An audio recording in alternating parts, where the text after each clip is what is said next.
ખેડૂતોના સત્યાનાશ માટે, ખેડૂતોને ગુમરાહ કરવા માટે, ખેડૂતોની આંખમાં ધૂળ નાખવા માટે કેજરીવાલ 7 તારીખે ચોટીલા આવી રહ્યા છે।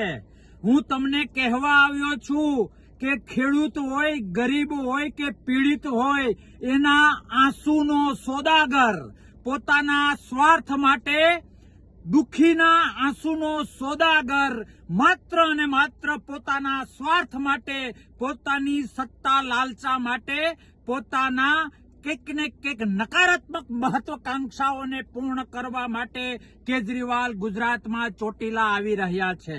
ખેડૂતોનો મુદ્દો હોય, પીડિતોનો મુદ્દો હોય, હરામ છે 1% જો ચિંતા હોય।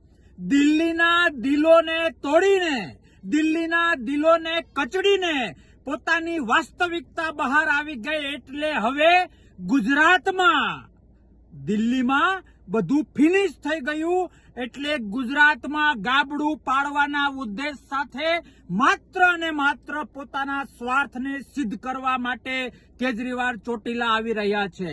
મારે એક એક ખેડૂતને અને એક એક ગુજરાતીને કહેવું છે કે સત્તાના નામે ગુજરાતનો સત્યાનાશ કરવા માટે, અરે અધર્મ બેઝ ઉપર ધર્મના કપડા પહેરીને પોતાની છાપને ચમકાવવા માટે, અરે ઈમાનદારીના કપડા પહેરીને માત્ર અને માત્ર પોતાના સ્વાર્થ એચીવ કરવા માટે મોટી મોટી કટ્ટરતાની વાતો કરીને, મોટી મોટી જરૂર પડીએ ત્યારે સનાતનનો વિરોધ કરવો, જરૂર પડે ત્યારે દાદા હનુમાનને, દાદા ભોળાનાથને યાદ કરવા, બધું જ આટી ઘૂંટી વાળું એક સિંગલ પોઈન્ટ એજન્ડા, માત્ર એક જ ઉદ્દેશ, પોતાનો સ્વાર્થ સિદ્ધ કરવો।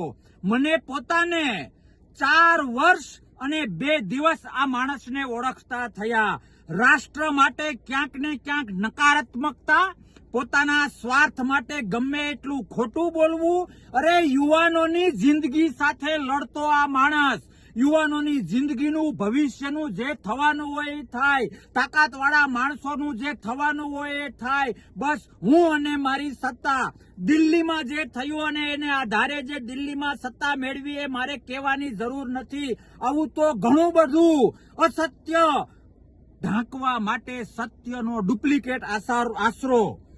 મારો કહેવાનો મતલબ એ છે કે સત્યના કપડા પહેરીને અસત્ય કરવું, અનીતિ માટે નીતિના કપડા પહેરવા, અધર્મ માટે ધર્મના કપડા પહેરવા, પોતાના સ્વાર્થ માટે ખોટી ખોટી ભવિષ્યની વાતો કરવી, ગુજરાતનો સત્યાનાશ કરવા માટે, ગુજરાતમાં ગાબડું પાડવા માટે, ગુજરાતના પરસેવો પાડનારા લોકો, ગુજરાતના પરસેવો પાડનારા ખેડૂતોને ગુમરાહ કરવા માટે કેજરીવાલ આવી રહ્યા છે। લોકશાહી છે એટલે અમુક રીતે એને ન રોકી શકાય, પણ 4 વર્ષ અને 2 દિવસમાં આ વ્યક્તિને જે હું ઓળખ્યો છું, આ પોતાના સ્વાર્થ માટે ગરીબોના આંસુનો સોદાગર વ્યક્તિને જે મેં નજીકથી વાસ્તવિક રીતે ઓળખ્યો છે એ જાણીને તમામ ગુજરાતી ભાઈઓને 2 હાથ જોડીને વિનંતી કરું છું કે ખેડૂત માટે જે સંમેલન કરવા આવી રહ્યા છે, હું ચેલેન્જ આપું છું કે 2 મહિને, 1 મહિને, 15 દિવસે કે 6 મહિને આ સંમેલનથી એક માંડવીના ડોડવા જેટલો, એક મકાઈના ડોડા જેટલો 1 રૂપિયાનો ખેડૂતને નહીં ફાયદો થાય, માત્ર પોતાની વાહવા માટે, પોતાના સ્વાર્થ માટે આવી રહ્યા છે। ચેતી જજો કાર્યકર્તાઓ, તમે પણ ચેતી જજો, જે નાની મોટી જવાબદારી આપી છે એવા લોકો તમે પણ ચેતી જજો।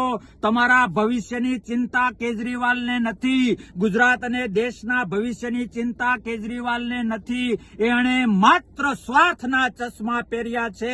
એનો ભોગ હું 4 વર્ષ અને 2 દિવસ બન્યો, તમે ન બનો એ માટે વિનંતી કરું છું। આવો સૌ સાથે મળીને ખેડૂતને બચાવીએ, ગુજરાતને બચાવીએ, લોકશાહીને બચાવીએ અને આવા સ્વાર્થી સત્તા કેન્દ્રી લોકોથી ગુજરાત અને દેશને દૂર રાખીએ। ભારત માતા કી જય, વંદે માતરમ, જય જય ગરવી ગુજરાત।